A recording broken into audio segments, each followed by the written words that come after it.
श्रीराम समर्थ. श्रीमद दासबोध दशक 14वा. अखंड ध्यान. समास 8वा. अखंड ध्यान निरूपण. श्रीराम.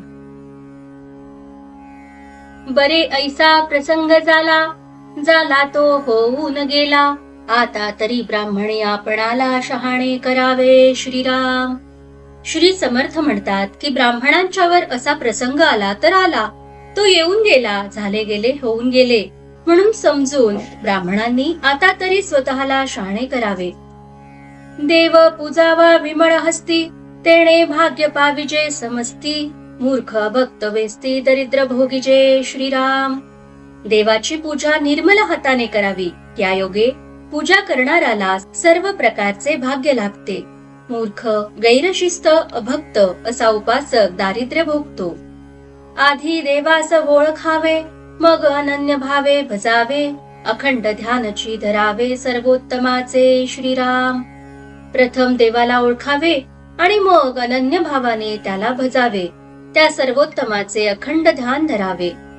सर्वांमध्ये जो उत्तम, तया नाव सर्वोत्तम. आत्मानात्म विवेक वर्म ठाई पाडावे. श्रीराम. सर्वांमध्ये जो उत्तम त्याला सर्वोत्तम म्हणतात.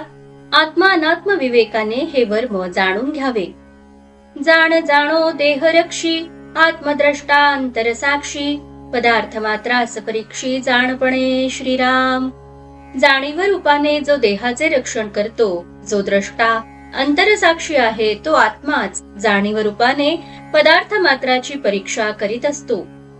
तो सकळ देहांमध्ये वर्ततो, इंद्रिये ग्राम चेष्टवितो. प्रचितीने प्रत्यये येतो प्राणिमात्री. श्रीराम.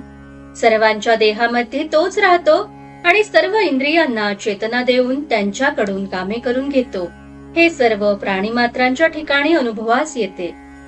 प्राणिमात्री जगदांतरे, म्हणो निराखावी अंतरे. दाता भोक्ता परस्परे सकळ काही. श्रीराम. जगताचा जो अंतर्यामी तोच सर्व प्राणिमात्रात आहे, म्हणून सर्वांची अंतःकरणे राजी राखावी. तोच परस्परांचा दाता भोक्ता इत्यादी सर्व काही आहे. देव वर्ततो जगदांतरी, तो जी आपुले अंतरी. त्रैलोकीचे प्राणिमात्री बरे पहा. श्रीराम. जो देव सर्व जगाच्या अंतर्यामी आहे, तोच आपल्यातही अंतरात आहे आणि तोच त्रैलोक्यातील प्राणिमात्रांच्याही अंतर्यामी आहे, हे नीट जाणून घ्यावे. मुळी पाहणार तो एकला, सकळा ठाई विभागला. देह प्रकृतीने झाला भिन्न भिन्न. श्रीराम. मूळ पाहणारा म्हणजेच द्रष्टा सर्वांच्या ठाई तो एकच आहे, पण देह प्रकृतीमुळे सर्वांच्या ठिकाणी वेगवेगळा झाला आहे. भिन्न भासे देहाकारे, प्रस्तुत एकची अंतरे. बोलणे चालणे निर्धारे त्यासीच घडे. श्रीराम. देहाच्या आकारामुळे भिन्न भासतो, परंतु वस्तुतः अंतःकरणातील जाणीव रूपाने तो एकच आहे. त्याच्या योगेच बोलणे चालणे इत्यादी सर्व क्रिया होत असतात. आपुले पारिखे सकळ लोक, पक्षी स्वापद पश्वादिक. किडा मुंगी देहधारक सकळ प्राणी. श्रीराम. आपले आणि परके सर्व लोक, पक्षी, श्वापदे, पशु आदी, तसेच किडा मुंगी इत्यादी सर्व देहधारक प्राणी. खेचर भूचर वनचर, नाना प्रकारे जळचर. चत्वार खाणी विस्तार किती म्हणून सांगावा. श्रीराम. आकाशात विचरण करणारे भूचर, वनचर, नाना प्रकारचे जलचर, चत्वार खाणी इत्यादी विस्तार किती म्हणून वर्णन करावा. समस्त जाणीवेने वर्तती, रोकडी पहावी प्रचिती. त्याची आपुली संगती अखंड आहे. श्रीराम. सर्वजण जाणीवेनेच वागत असतात, याची प्रत्यक्ष प्रचिती घ्यावी. त्यांची व आपली संगती अखंड आहे. जगदांतरे बोळला धणी, किती एकवटील प्राणी. परिते बोळा याची करणी आपणापासी. श्रीराम. सर्व जगाचा अंतरात्मा हाच जगाचा मालक आहे. त्याला जर प्रसन्न करून घेतले तर सर्व प्राणी आपल्या जवळ एकत्र येतील, पण त्याला प्रसन्न करून घेण्याची कृती आपल्यापाशीच आहे. हे आपणाकडेच येते, राजी राखीजे समजते. देहाचे बरे करावे ते आत्मयास पावे. श्रीराम. जगदात्मा प्रसन्न होईल असे करणे आपल्याच हातात आहे. सर्व प्राणी मात्रांना प्रसन्न राखावे. देहाला बरे केले की ते त्या देहधारकाच्या आत्म्यास पावते. दुर्जन प्राणी त्यातील देव, त्याचा आला ताड स्वभाव. रागाचा आला जरी राव तरी तंडो नये की श्रीराम. दुर्जन प्राणी असतो, त्याच्याही अंतरात देव असतो, पण त्याचा स्वभाव लाथाड असतो. दुर्जनामुळे अंतरात्म्यास जरी राग आला तरी भांडण करू नये. प्रसंगी सांडीच करणे, पुढे विवेके विवरणे. विवेक सज्जनची होणे सकळ लोकी श्रीराम. प्रसंगी सोडून द्यावे आणि विवेकाने विवरण करून सर्व लोकात आपण सज्जनाप्रमाणेच वागावे. आत्मत्वी दिसतो भेद, हा अवघाची देह संबंध. एका जीवने दाना स्वाद औषधी भेदे श्रीराम. या देहाच्या संबंधामुळेच आत्म्याच्या ठिकाणी भेद दिसतो. पाणी एकच असते, पण औषधींच्या भेदाने ते नाना चवींचे होते. गरळ आणि अमृत झाले, पर्याप पण नाही गेले. साक्षत्वे आत्मयास पाहिले पाहिजे तैसे श्रीराम. जलच विष होते आणि अमृतही होते, पण त्याचे आपपण म्हणजे जलत्व जात नाही. हे जसे तसेच साक्षीत्वाने आत्म्यास सर्व ठिकाणी पाहिले पाहिजे. अंतरनिष्ठ जो पुरुष, तो अंतरनिष्ठेने विशेष. जगामध्ये जो जगदीश, तो तयास ओळखे श्रीराम. अंतरनिष्ठ जो पुरुष असतो, तो विशेष अंतरनिष्ठेच्या योगाने जगात जो जगदीश आहे त्याला ओळखतो. नयनेची पहावा नयन, मने शोधावे मन. तैसाची हा भगवान सकळा घटी श्रीराम.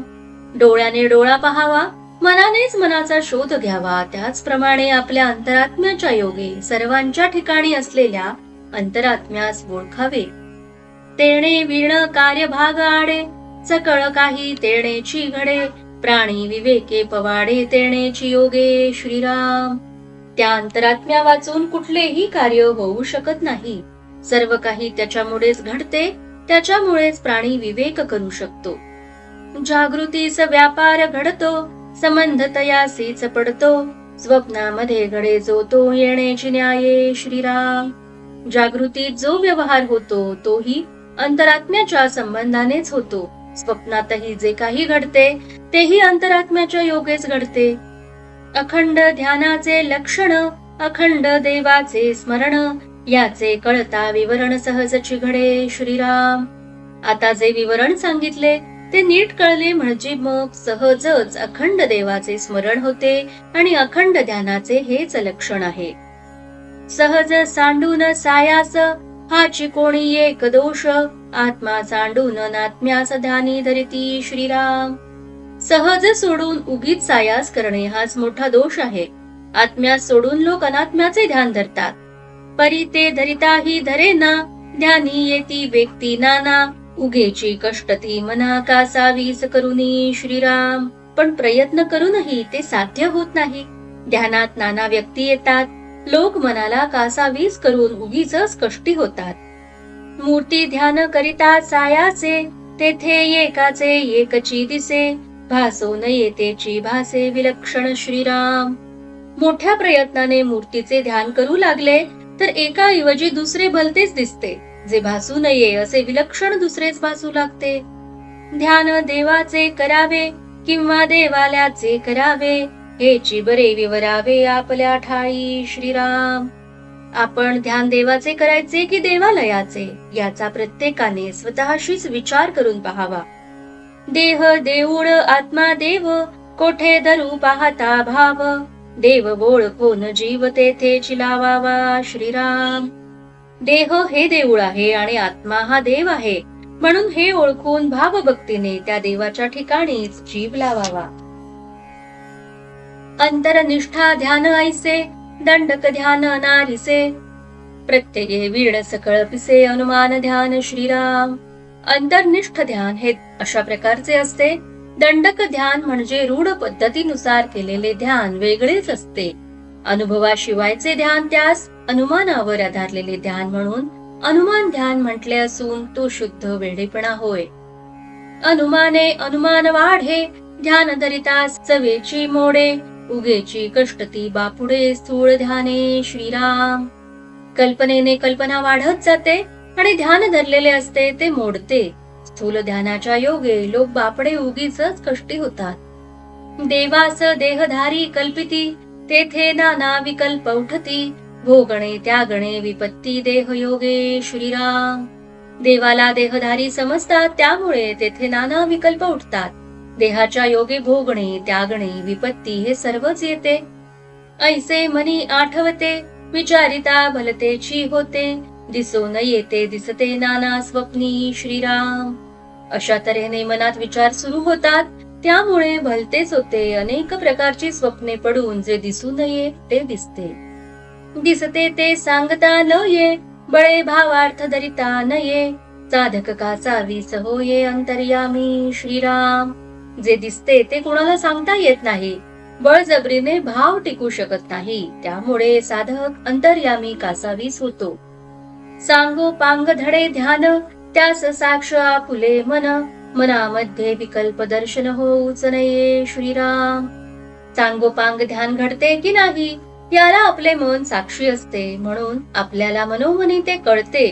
मनात कुठलाही विकल्प उठताच कामा नये. फुटक मन एकवटीले, तेणे तुटक ध्यान केले, तेथे कोण सार्थक झाले पहाना का श्रीराम. इतरत्र वावरत असलेले मन एकाग्र करण्याचा प्रयत्न केला, पण त्याने तुटके म्हणजे खंडित ध्यान केले, तर तेथे कोणते सार्थक झाले जरा विचार करून पहाना. अखंड ध्याने न घडे हित, तरी तो जाणावा पतित, हाची अर्थ सावचित बरा पहावा श्रीराम. अखंड ध्यान धरूनही जर हित होत नसेल तर तो मनुष्य पतित जाणावा, पण असे होणे शक्य नाही, म्हणून नीट विचार करून पहावा. ध्यान धरिते ते कोण, ध्यानी आठवते ते कोण, दोन्ही मध्ये अनन्य लक्षण असले पाहिजे श्रीराम. ध्यान धरणारा कोण असतो, जे ध्यानात आठवते तो कोण, या दोघांमध्ये एकात्म भाव असला पाहिजे. अनन्य सहजची आहे, साधक शोधून न पाहे, ज्ञानी तो विवरो न राहे समाधाने श्रीराम. खरे तर अनन्य हे स्वाभाविकच आहे, पण साधक शोधूनच पाहत नाही. ज्ञानी असतो तो विवरून स्वानुभवाने जाणतो आणि म्हणून समाधान पावतो. ऐसी हे प्रत्ययाची कामे, प्रत्यये विण बाधीचे भ्रमे, लोकदंडक संभ्रमे चालती प्राणी श्रीराम. अशा या सर्व अनुभवाच्या गोष्टी आहेत. अनुभव नसेल तर भ्रम उत्पन्न होतो. लोक रूढीला धरून लोक भ्रमाने वागतात. दंडक ध्यानाचे लक्षण, धरून बैसले अवलक्षण, प्रमाण आणि अप्रमाण बाजारी नेणती श्रीराम. रूढ पद्धतीनुसार ध्यानाचे लक्षण मनात धरून बसतात, हेच अवलक्षण होय. प्रमाण काय अप्रमाण काय हे अध्यात्माचा बाजार मांडणारे लोक जाणत नाहीत. मिथ्या समाचार उठविती, वा उग्याच बोंबा घालिती, मनास आणि तांती अवघेची मिथ्या श्रीराम. असे बाजारी लोक खोट्याच अफवा उठवतात, उगीच शिव्या देतात, पण नीट विचार केल्यावर हे सर्व खोटे आहे हे कळून येते. कोणी एक ध्यानस्थ बैसला, कोणी एक शिकवी त्याला, मुकुट काढून माळ घाला म्हणजे बरे श्रीराम. कोणी एक साधक ध्यानाला बसला, त्याला दुसरा कोणी एक शिकवू लागला, मुकुट काढून माळ घाल म्हणजे बरे असे तो म्हणाला. मनाचे ये काय दुष्काळ, जे आखुड कल्पिली माळ, सांगते ऐकते केवळ मूर्ख जाणावे श्रीराम. सर्व मनानेच कल्पायचे, मग तेथे कुठल्या गोष्टीची कमतरता आहे, म्हणून त्याने कल्पना केली की माळ आखूड आहे, म्हणून मुकुट काढून ती घालावी. याप्रमाणे सांगणारा आणि ऐकणारा दोघेही मूर्खच जाणावे. प्रत्यक्ष कष्ट करावे न लगती, दोरे फुले गुंफावी न लगती, कल्पनेची माळ थिटी करीती काये निमित्त श्रीराम. ध्यानात प्रत्यक्ष कष्ट करावे लागत नाही, दोऱ्यात फुले गुंफावी लागत नाहीत, आणि तरी कल्पनेतील माळ ही आखूड करतात, ती कोणत्या कारणाने? बुधी वीण प्राणी सकळ, ते अवघेची बाष्कळ, तया मूर्खाची खळखळ कोणे करावी श्रीराम. बुद्धीशिवाय जे प्राणी ते अवघे निर्बुद्धच समजावेत, त्या मूर्खांशी वादविवाद कोणी करावा.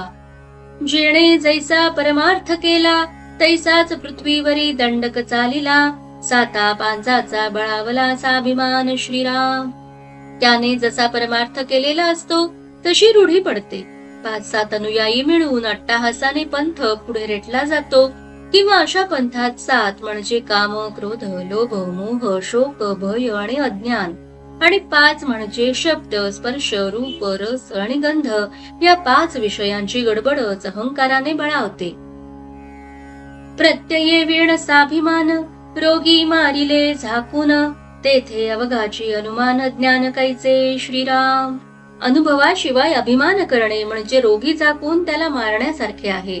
सर्वच अनुमान असेल तेथे ज्ञान कसे असणार. सर्व साभिमान सांडावा, प्रत्यये विवेक मांडावा, माया पूर्व पक्ष खंडावा, विवेक बळे श्रीराम. सर्व अभिमान सोडून द्यावा, अनुभवाने विवेक प्रतिपादावा, मायेच्या पूर्व पक्षाचे विवेकाच्या बळाने खंडन करावे आणि परमात्मा प्राप्ती करून घ्यावी. इति श्री दासबोधे गुरु शिष्य संवादे अखंड ध्यान निरूपण नाम समास 8 समाप्त. जय जय रघुवीर समर्थ.